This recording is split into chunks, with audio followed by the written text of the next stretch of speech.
Get your filthy hands off that." The words didn't just cut through the hushed, champagne-scented air of the Ethelgard Kucher flagship on Rodeo Drive. They shattered the atmosphere entirely. It was the sound of a carefully constructed reality breaking apart, a brutal, vulgar crack in a palace of glass. Every head, adorned with old money and new ambition, snapped towards the roped-off sanctum of the Platinum Pegasus suite. They were just in time to witness the store's director, a woman named Bianca Croft, poured into a violent fuchsia dress, dropping her hand from the cheek she had just viciously struck. A collective, horrified gasp rippled through the boutique, a sound like silk tearing. Near the gleaming onyx bar, a crystal flute of Dom Pérignon rattled precariously on a server's silver tray. The soft, ambient jazz that usually whispered of wealth and exclusivity suddenly felt grotesque, an insultingly calm soundtrack to the raw aggression that had just been unleashed. The woman who had been struck, dressed in a deceptively simple charcoal gray sheath, didn't flinch. She didn't raise a hand to the blossoming red mark on her cheek. She didn't recoil. She simply stood there, an island of profound stillness in a sea of shock, her gaze locked on the blonde in fuchsia, who stood panting with a rage that was as ugly as her dress was expensive.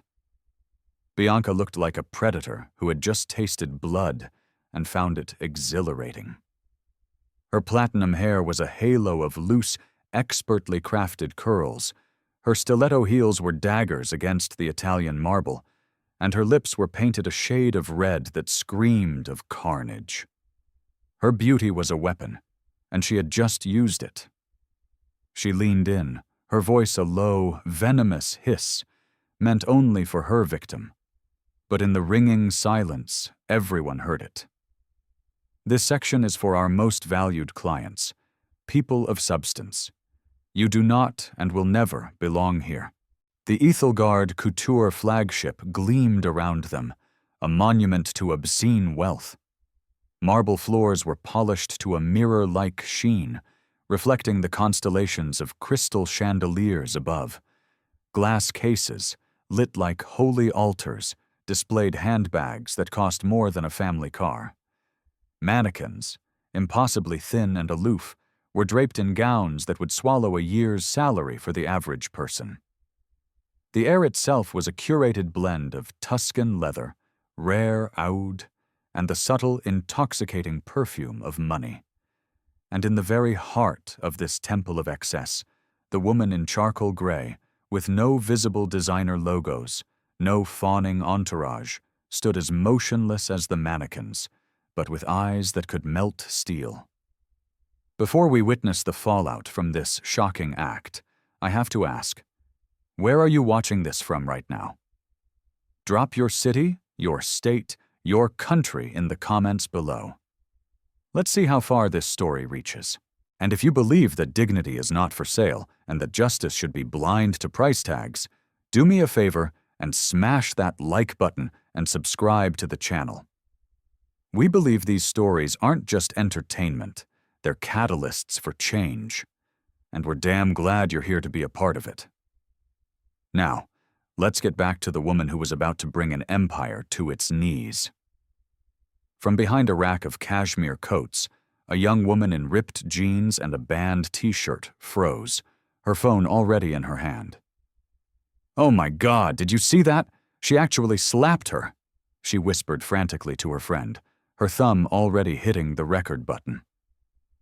A few feet away, a man appraising a pair of crocodile leather loafers murmured to his companion, "This is going to be everywhere in an hour. Everywhere." Without breaking her stare, Bianca straightened up, her chest puffed out with poisonous pride. She scanned the boutique, her eyes sweeping over the onlookers, silently daring a single soul to challenge her authority.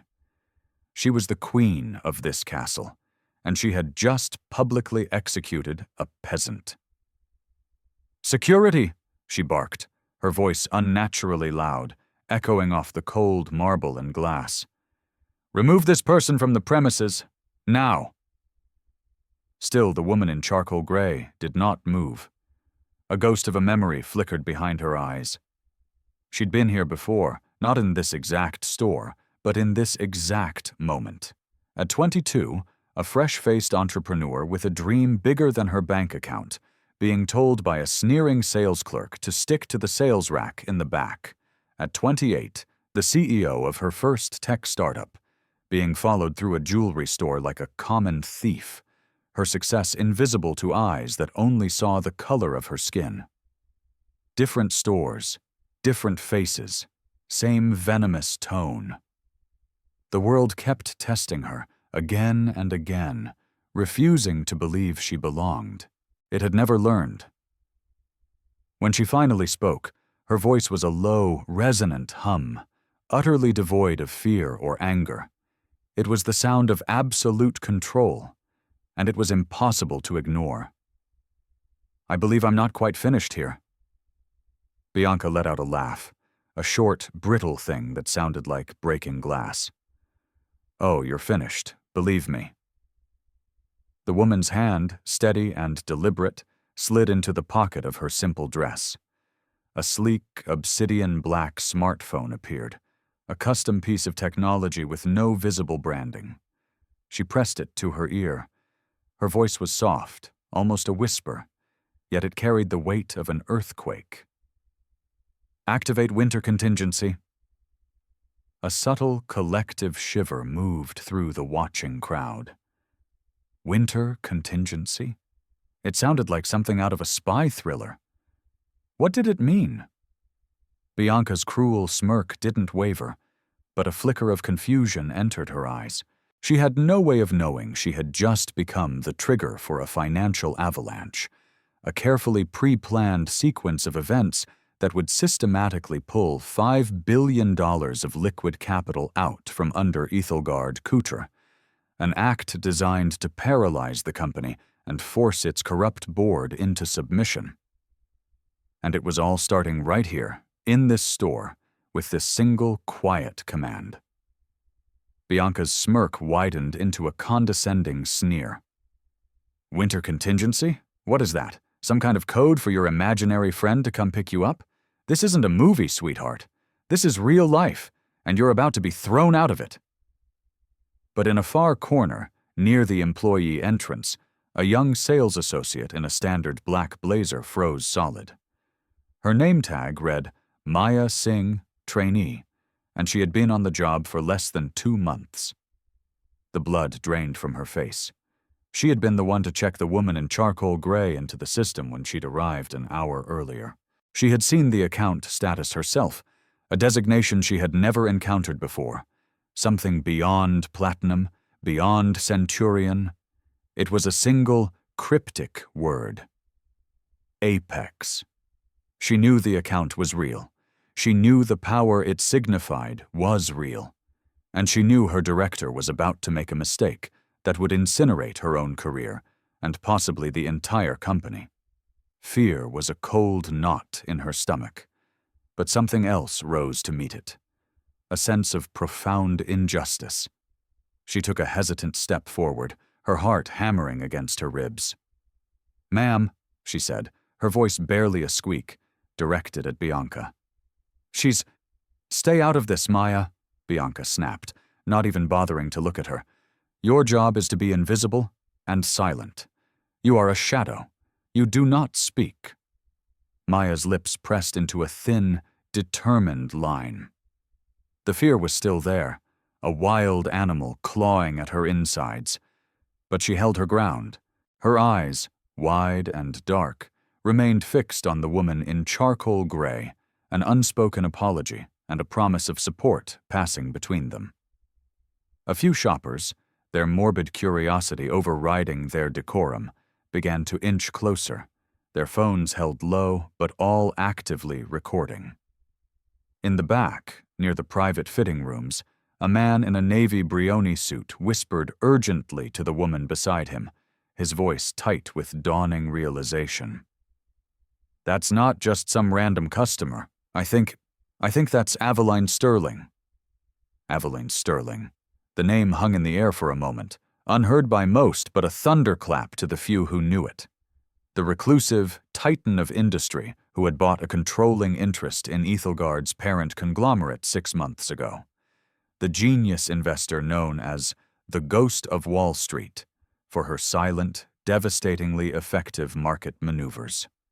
Aveline adjusted her stance, a minute pivot of one heel on the polished marble. It was the subtle, almost imperceptible shift of a fighter settling into a ready position. "I would like you to place a call to your district headquarters," she told Bianca, her voice still radiating that unearthly calm. Bianca laughed again, that same ugly, brittle sound. "And why would I do that? So you can spin them some pathetic fantasy about how you were wronged. So you can cry about the mean lady who wouldn't let you play with the pretty things?"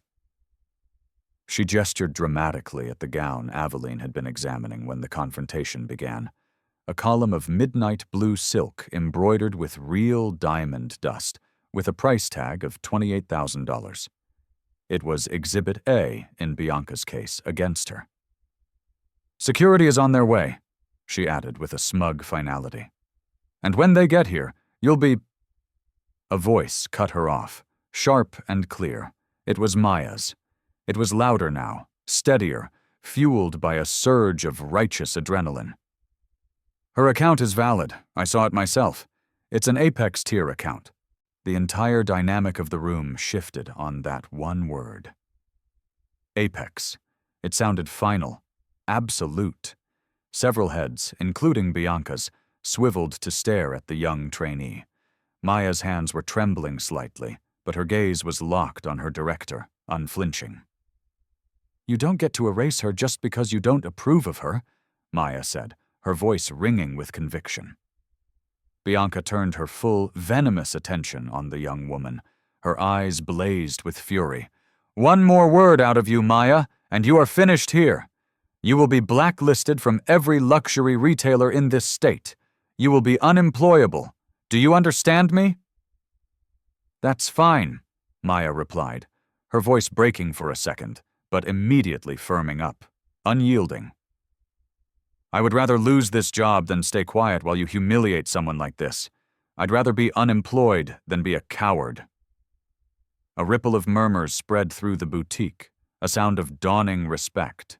One woman, impeccably dressed in a navy wrap dress, took a deliberate step closer to Maya, her phone held up high, the red recording light glowing. "Say that again, honey," she urged, her voice low and encouraging. "Say it for the whole world to hear."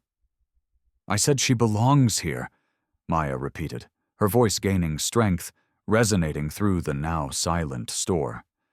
"Her name is Aveline Sterling. And you," she said, pointing a trembling finger at Bianca. "Know you just made the biggest mistake of your life." The name landed like a bomb. Bianca Croft's smug smile didn't just falter, it shattered. Her face went slack with shock, the blood draining away to leave a pasty, terrified mask beneath her expensive makeup.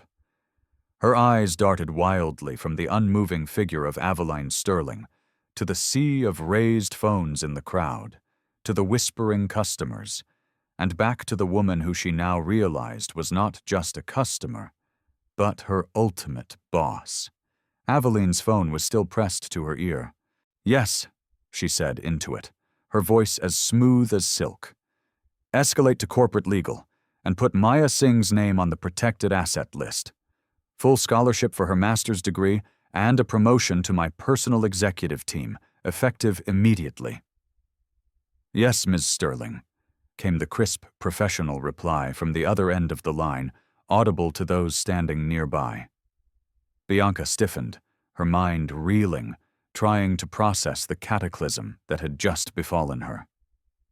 "Protected asset list?" she scoffed, a desperate last-ditch attempt to retain some semblance of control. "What is this? Some kind of cheap intimidation tactic?" Aveline Sterling finally smiled. It was a small, razor-sharp curve of her lips, devoid of any warmth. It was the smile of a predator that had just cornered its prey. "No," she said, her voice dropping to a conspiratorial whisper that everyone strained to hear. It's a record. A permanent record of who had the courage to stand up when it mattered. And who didn't. Maya's eyes widened, the full gravity of the situation crashing down on her. This was bigger than a rude manager. This was a reckoning. The tension in the air was no longer just between two women in a store. It was a battle between an old, rotten system of prejudice and the new, unyielding force of truth that had come to tear it down. And the walls were starting to crumble. The massive glass doors at the front of the boutique swung open with a soft whoosh. Two security guards, imposing figures in perfectly tailored black suits with earpieces and the kind of dead-eyed expressions that didn't invite argument, stepped inside. "Right here," Bianca called out, her voice shrill with a desperate, misplaced hope. She pointed a shaking finger at Aveline as if she had just cornered a common shoplifter. "This woman is trespassing. Escort her out." One of the guards, a mountain of a man with a thick neck, nodded curtly and began to approach Aveline. But something in his confident stride faltered as he got closer. He saw the woman's posture, the complete lack of fear, the unshakable authority in her eyes. He saw the expensive custom phone still in her hand. He saw the crowd of wealthy patrons all filming him. His professional instincts screamed that this was not a standard removal. "Your names?" Aveline asked calmly, her voice stopping him in his tracks. The guard blinked, thrown off balance. "Ma'am?" "Your names," she repeated, her tone even but absolutely non-negotiable. "I'll need them for the legal report." The second guard, who had been hanging back, shot a nervous glance at Bianca, then back at Aveline. "We weren't told this was a legal matter," he muttered, his voice barely audible. "It will be," Aveline replied simply. Bianca, seeing her authority slipping away like sand through her fingers, stepped forward, trying to physically insert herself back into the center of the conflict. "You are wasting everyone's time!" she shrieked, her composure completely gone. "She is trespassing in a VIP zone. Do your jobs!" Aveline Sterling finally lowered her phone, the silence in the room becoming absolute. "Trespassing?" she asked, tilting her head with an air of almost clinical curiosity. "Is it possible to trespass on a floor that I personally own?" A few shoppers gasped audibly. The air crackled with the revelation. The manager's jaw, which had been tight with rage, now hung slack with utter disbelief. What are you talking about?" she stammered. "You might want to check the corporate registry for Ethelgard Holdings," Aveline said, her voice like steel wrapped in velvet. "It provides a comprehensive list of every major shareholder in order of ownership percentage. You'll find my name at the very top. Number 1. The guards froze, looking back and forth between the hysterical manager in the fuchsia dress and the impossibly calm woman in charcoal gray. The first guard took a deliberate step back, folding his arms across his massive chest. He was officially no longer touching this situation. From the far corner, Maya's voice rang out again, clear and confident. "She's telling the truth. Her profile is in the system. Highest tier access, Apex." The angle of the phones tilted upward as more and more people began recording openly, no longer trying to be subtle. A man in a charcoal Tom Ford blazer whispered to the person beside him, his voice filled with awe. "If that's really her, this woman could shut this entire place down with a single phone call." "Oh, she could," Aveline said, her hearing preternaturally sharp, as if she were responding directly to him. "And I will." Bianca's face, already pale, flushed a deep, blotchy crimson beneath her foundation. It was the color of pure, unadulterated humiliation. "You're bluffing," she whispered, the words sounding pathetic even to her own ears. Aveline's smile didn't reach her cold, calculating eyes. "Try me?" She lifted her phone again, her thumb hovering over the screen. She pressed a single icon. The call reconnected instantly, and she switched it to speakerphone for the entire boutique to hear. Confirm the order. Winter contingency. Withdraw all liquid capital from Ethelgard Couture Global Operations. Effective immediately. The line crackled for a moment. Then, a calm, male voice replied, the sound echoing through the marble temple. Confirmed, Ms. Sterling. $5 billion in liquid holdings have been flagged for immediate removal from active investment. The execution is in process. Ethelgard is now financially frozen. The crowd erupted in a storm of whispers and frantic murmurs. The guards stepped back fully now, practically melting into the walls, wanting nothing to do with the corporate execution they were witnessing. Maya's eyes were wide with a mixture of terror and exhilaration, the true scale of the moment finally settling upon her. Bianca Croft, still standing in her ridiculous fuchsia dress and heels that suddenly looked unstable, stared around at the dozens of phones pointed directly at her, at the whispers curling through the air like toxic smoke, at the woman who had just single-handedly crippled a global corporation from the floor of one of its own stores. "Wait," Bianca pleaded, her voice a pathetic croak. "Wait, you can't just—" "Oh, I can," Aveline interrupted, her voice utterly final. "And I just did." A profound silence fell, heavy and absolute. The ambient jazz had long since faded away. In the suffocating stillness, a mannequin in the back of the store, perhaps knocked by a retreating customer, toppled over with a sharp, violent crack against the marble floor. It sounded like a gunshot. Aveline didn't look back. She turned slowly, deliberately, towards the exit. "Now," she said, her voice resonating with newfound power, her gaze sweeping over the two frozen security guards and the shell-shocked manager. "Get out of my way." And for the first time that afternoon, Bianca Croft obeyed without a single word. The sharp, rhythmic click of Aveline's heels on the marble floor was the only sound in the vast, silent boutique. There was no rush in her stride, no triumphant swagger.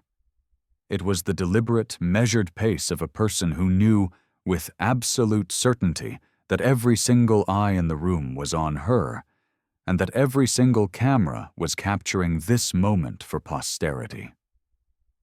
The crowd of wealthy patrons parted before her like the Red Sea, a silent, awestruck corridor of witnesses.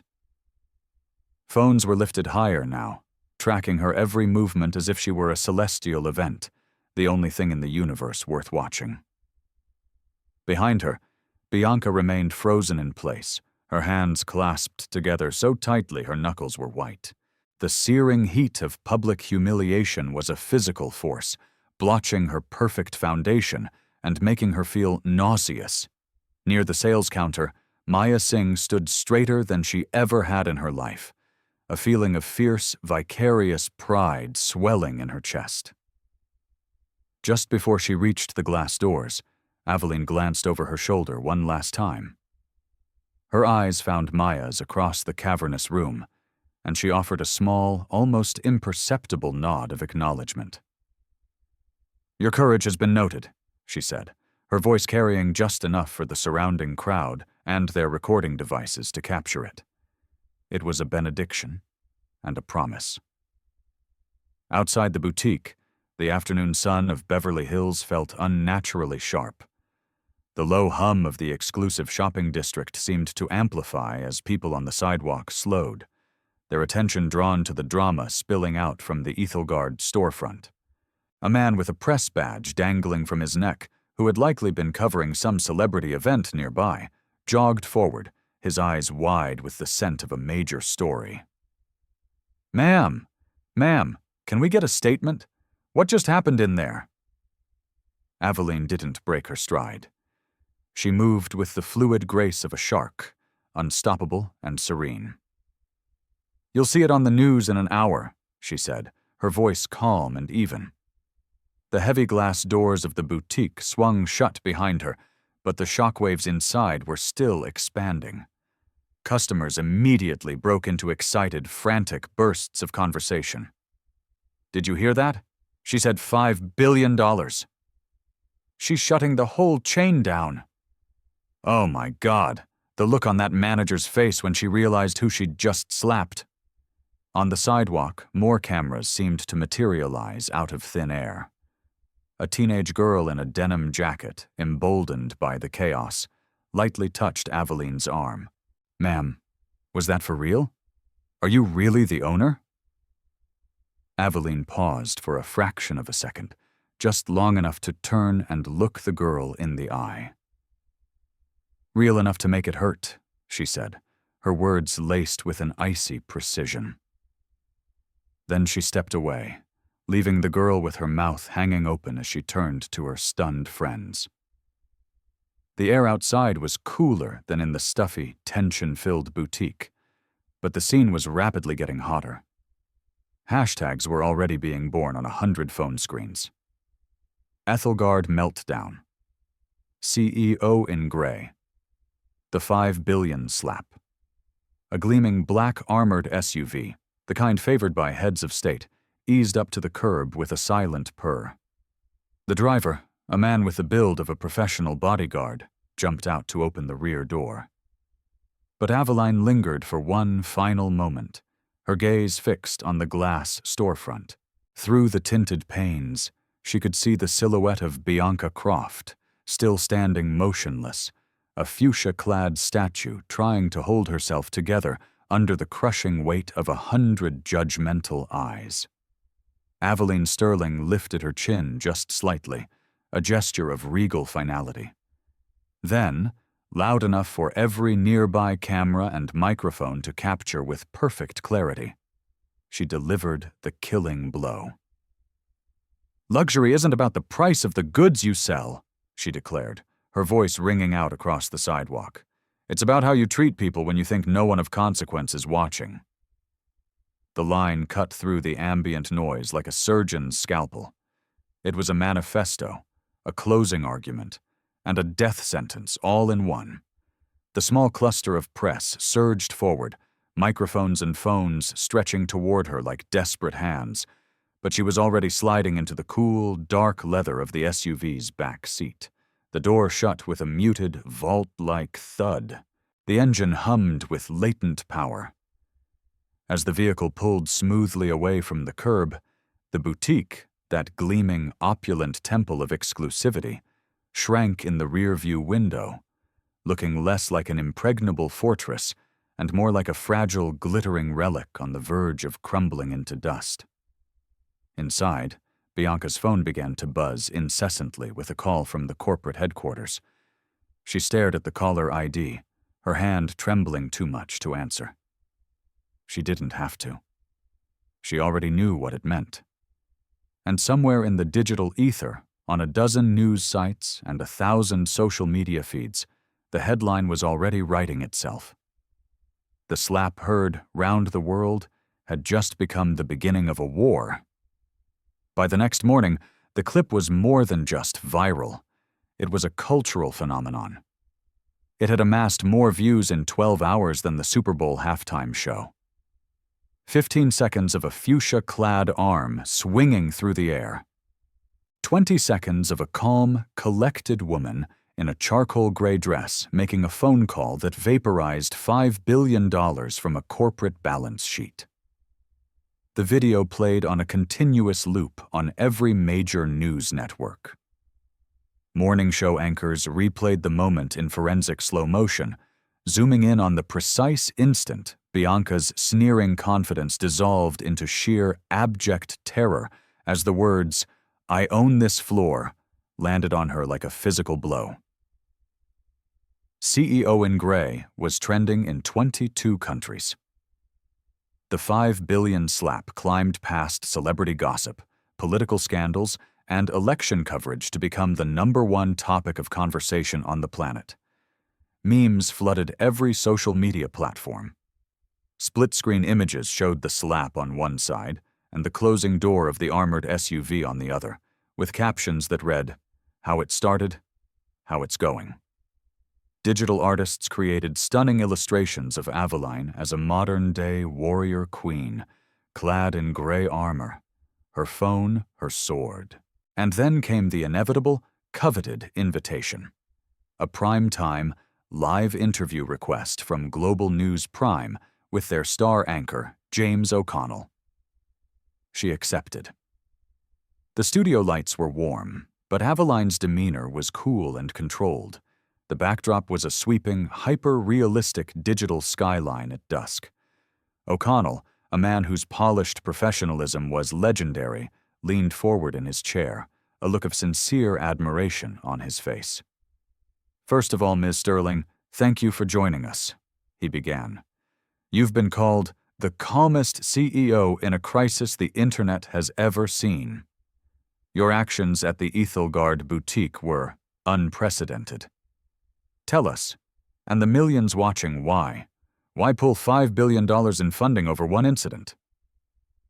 Aveline, wearing the same simple charcoal dress and with her hair in the same neat, elegant updo, folded her hands gracefully in her lap. "Because sometimes, James," she said, her voice as smooth and clear as a bell, "money is the only language certain people and certain systems are capable of listening to, and when those people use their perceived power to demean and dehumanize others, you have no choice but to speak to them in a language they can't possibly ignore." O'Connell nodded, captivated. So, to be clear, this wasn't really about the slap, or the dress, or even that one manager. Aveline offered a faint, knowing smile. "It's never about the dress. It's about the poisonous assumption, made in an instant, that I didn't belong in a space that I built, that my presence was an affront. And that's not just my story. It's a story that millions of people live every single day in countless different ways. I just happen to be in a unique position, with a platform and the resources, to change the ending to that story. So I did." Behind the scenes, in the control room, a producer frantically gestured for the crew to pull up a split-screen image. On one side was Aveline, poised and powerful in the studio. On the other was a still frame from the viral video, zoomed in on the face of the young trainee, Maya Singh. "And Maya?" O'Connell asked, gesturing to the screen. "The young employee who risked her job to speak up for you. What happens to her now?" "Maya Singh," Aveline said, a genuine warmth entering her voice for the first time. "Will have a secure job for as long as she wants one. She's been promoted to my personal executive team, with a salary that matches her courage and a full scholarship to complete her MBA at Wharton, funded by me personally. Courage, James, is the rarest and most valuable asset in any organization. It must be protected and rewarded at all costs." The broadcast cut to a live feed from a small apartment across the city, where Maya was watching, tears of disbelief and gratitude streaming down her face. Her phone vibrated non-stop on the coffee table beside her, inundated with messages from friends, family, and thousands of complete strangers calling her a hero. O'Connell leaned back, playing devil's advocate. "Some of your critics, and there are a few on Wall Street this morning, are saying you overreacted, that you jeopardized a multi-billion-dollar company and the livelihoods of its thousands of employees out of personal pique." Aveline's gaze didn't waver for a second. It was like watching a diamond cut glass. "If demanding to be treated with basic human dignity is an overreaction," she said slowly, her words landing with immense weight, "then I sincerely hope that more people start overreacting. If protecting the integrity of our employees and customers jeopardizes a company, then that company has a rotten foundation and deserves to fall." The studio fell utterly silent for a beat. Even the veteran O'Connell seemed to be momentarily stunned, sensing the immense power of that statement, the way it hung in the air, an indictment of 1,000 corporate cultures. Outside the network's towering glass lobby, a crowd had gathered, a spontaneous assembly of supporters holding up their phones, pressing them to the glass. As she walked past after the interview, strangers mouthed the words, "Thank you," through the thick windows. By the time she stepped back into the silent, waiting SUV, the key clip from the interview was already tearing across the internet. Not the part about the slap, not even the part about the $5 billion. It was just one simple, powerful line, reposted and retweeted millions of times. It's never about the dress. 2 days later, the ripple had become a tidal wave. Shares of Ethelgard Holdings were in absolute freefall, plummeting a catastrophic 37% since the incident. Wall Street analysts, in a moment of grim humor, had officially dubbed the event the 5 billion slap. Late-night television hosts had turned the story into their headline monologues. Competitor brands, smelling blood in the water, rushed to release new ad campaigns with conspicuously inclusive slogans like "Where everyone belongs" and "Luxury is an attitude, not a price point." Behind the closed doors of Ethelgard's corporate headquarters, the board of directors convened an emergency conference call. The atmosphere was panicked, toxic. A leaked audio clip of the call hit the internet within hours, likely leaked by a disgruntled junior executive. An older man's voice, identified as a long-standing board member, could be heard shouting, "If we don't get her back on side, if we don't stop this bleeding, we may not survive the fourth quarter. She's holding a gun to our heads." But Aveline Sterling wasn't picking up their frantic calls. Meanwhile, in a small, sterile, rented studio apartment across the city, the woman who had once been the imperious Bianca Croft, now just Erica Dane in faded jeans and a gray hoodie, stared at her phone in horror. The comments under articles bearing her name were a torrent of pure digital venom. The face of corporate racism. Fuchsia dress, red flags. Career, over. She slammed the phone down on her counter, the crack of plastic on granite echoing in the empty room. "No," she told herself, staring at her own reflection in the darkened window. "No, I am not going down like this. I am not the villain here. That afternoon, fueled by a potent cocktail of desperation and delusion, Erica Dane walked unannounced into the lobby of a rival news station. She pitched herself to a skeptical producer as the misunderstood scapegoat, the victim of a corporate titan's calculated publicity stunt. The producer was about to have her removed by security until Erica offered the one thing they couldn't resist. She would do the interview live, unedited, that very night. By 8:00 p.m., she was sitting under the harsh glare of studio lights, her hair and makeup rushed but professionally intact. The interviewer, a sharp, no-nonsense woman named Sarah Jenkins, wasted no time.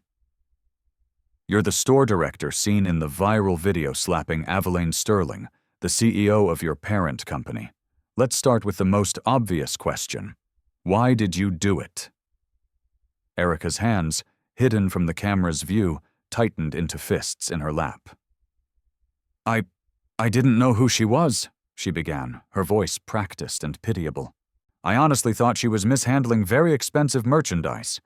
We have incredibly strict rules for the Platinum Pegasus suite, rules that come down from corporate.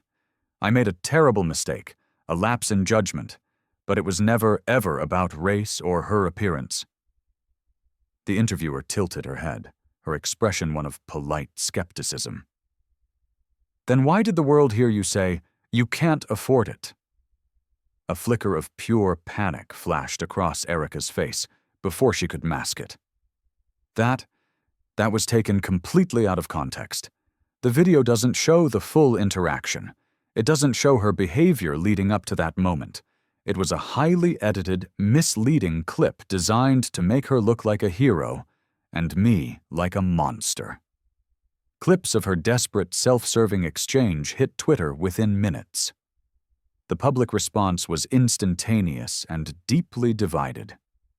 Some people, a vocal minority, defended her, arguing that she was a cog in a larger machine, being unfairly sacrificed. But the vast majority shredded her story to pieces. The hashtags Want to nice try Erica, and context ice. Everything began trending side by side. Across town, in her sprawling penthouse office overlooking the glittering city, Aveline Sterling watched Erica's interview on a massive screen, the volume on mute. Her assistant, a young, hyper-efficient man named David, leaned in. "Ms. Sterling, do you want me to prepare a response? We can have a statement out in 5 minutes." Aveline shook her head slowly, her eyes never leaving the screen, watching Erica's frantic, dishonest body language. "Not yet, David," she said softly. "Let her play her hand first. Let's see just how deep this rabbit hole of deceit goes." The next morning, a new message popped into Aveline's secure, encrypted inbox. The sender was unexpected. Erica Dane. The message was short, blunt, and reeked of a desperate gamble. "We need to talk. In person. I have information that could be very damaging to both of us."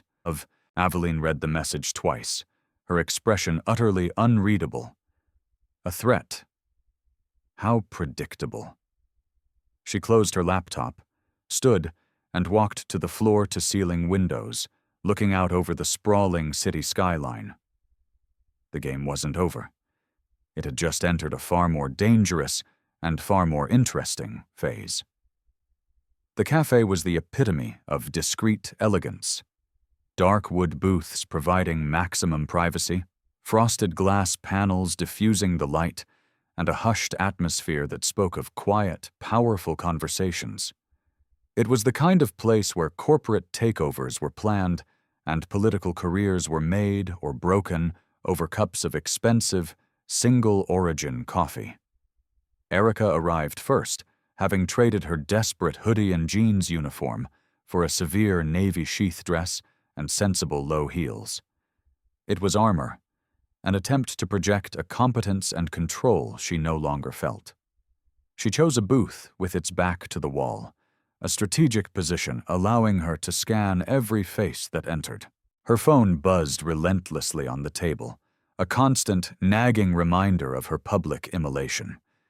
She didn't dare open most of the notifications. At precisely 2:00 p.m., the cafe door opened and Aveline Sterling walked in. She moved with the same unnerving calm, her hair pulled back with the same precision. But this time, there was a hardness in her eyes that hadn't been there in the store. It was the look of a general entering a parley, ready for any eventuality. Erica half stood, an awkward, aborted gesture, unsure of the protocol, unsure whether to offer a hand. Aveline didn't acknowledge it. She slid smoothly into the opposite seat, her charcoal gray blazer a stark contrast to Erica's funereal navy. "You have 5 minutes," Aveline said, her voice devoid of any preamble or pleasantry. It wasn't a greeting, it was the starting pistol for a race. Erica forced a tight, brittle smile. "I know what the internet thinks of me right now," she began, launching into her prepared speech. "But if you let this narrative go unchecked, there's more to lose than just my job. There's a much bigger problem here." "Such as?" Aveline asked, her gaze unwavering. Erica leaned forward, her voice dropping to a conspiratorial whisper. "There are internal company memos, emails, directives about the VIP client policy. They show that corporate, your board, actively encouraged us to profile certain customers, to be discerning. It wasn't just me, Aveline. It was official, albeit unwritten, policy. If these documents leak, it won't just sink Ethelgard, it will sink you. You're the face of the brand now. The stink will stick to you." Aveline's expression didn't flicker. She showed no surprise, no anger, no fear. "You think I'm afraid of the truth, Erica?" "No," Erica countered, believing she had found a weakness. "I think you're smart enough to know that your board of directors will use this scandal to push you out. They can't touch your shares, not directly, but they can ice you out of operations. They can paint you as a reckless rogue CEO who damaged the brand. And then—" Erica's voice dropped even lower, delivering what she thought was the checkmate move. They rebuild the company without you." The words hung in the quiet space between them, thick with threat and implication. For a long, tense moment, Aveline simply stirred her coffee, the gentle, rhythmic tapping of the silver spoon against the porcelain the only sound. Finally, she looked up. "So, what is it you want? What's your ask?" Erica felt a surge of triumphant relief. She had her. "A joint statement," she said quickly. "We announce that we've met and resolved our differences. You state that the company will be reviewing its customer service policies at all levels. I get to keep my reputation intact, maybe even get a quiet severance package. You get to keep the brand from bleeding out any more than it already has. And in return," she added, playing her trump card, "I delete the memos. No leaks. The problem disappears for both of us." Aveline set down the spoon with a soft, definitive click. "You came here today thinking you had leverage," she said, her voice flat and cold. "But what you actually have are copies of documents my legal team already pulled from the company servers months ago. Documents I have been holding in reserve, waiting for the precisely right moment to deploy them." Erica's mouth opened, then snapped shut. A wave of cold dread washed over her, so intense it made her feel dizzy. "You see," Aveline continued, her voice now laced with a surgeon's cold precision, "I wanted to see what you would do when you were cornered. I wanted to see if there was any capacity for genuine responsibility, for true remorse. There isn't. You didn't look for redemption. You looked for an escape route, and you tried to use blackmail to get it." The color drained completely from Erica's face, leaving it a sickly, mottled white. Aveline stood, her movements fluid and final. She slid a single, stark black business card across the table. It contained only a name and a number. "That's my lead attorney's number. If you want to cooperate with our internal investigation and the subsequent restructuring, you will call him by noon tomorrow. After that deadline, we proceed directly to court for your termination with cause, and the memos go public. On my terms, not yours." Erica stared at the card, as if it were a venomous snake, her fingers twitching, unable to touch it. You'd burn your own company to the ground just to get me?" she whispered, her voice trembling. "I always finish what I start," Aveline said, turning to leave without a backward glance. As the cafe door swung shut behind her, Erica's gaze drifted to the corner of the room, where a small black security camera was mounted on the ceiling. A tiny red light was blinking. The horrifying realization hit her like a physical blow. The meeting hadn't been private at all. It had been a performance, and she was the star fool. It hit the internet just after sunrise, like a digital blitzkrieg. The video was grainy, shot from the high, oblique angle of a security camera in the corner of a cafe. But the audio was crystal clear. There was Erica Dane, leaning forward conspiratorially, her voice captured with perfect fidelity. "Corporate encouraged us to profile certain customers, not just you." And then there was Aveline Sterling, calm as ever, sliding the black business card across the table, her ultimatum delivered with icy finality. "Call by noon tomorrow. After that, we go to court, and the memos go public on my terms." The clip was only 90 seconds long, but it was devastating. Within an hour, it had over 1 million views. By noon, it was the headline story on every news outlet in the world. Ethelgard manager admits to systemic customer profiling. Black CEO gives 24-hour ultimatum in blackmail showdown. Somewhere in her sterile apartment, Erica sat frozen on her sofa, the phone buzzing beside her like a trapped, dying insect. She watched, horrified, as every news channel replayed her own words, her own failed attempt at blackmail over and over again. The hashtags had shifted again, solidifying public opinion against her and the company she had tried to protect. Profilegate. Policy change now. Aveline finishes it. In her penthouse office, Aveline didn't appear surprised. She was on a conference call with her newly expanded communications and legal teams. "Push the official statement live," she commanded. "Now." Or. Minutes later, a post appeared on her official social media accounts and was sent out as a press release to every major news agency. It was concise, powerful, and uncompromising. No customer should ever be judged before they are served. Dignity is not a privilege reserved for a select few.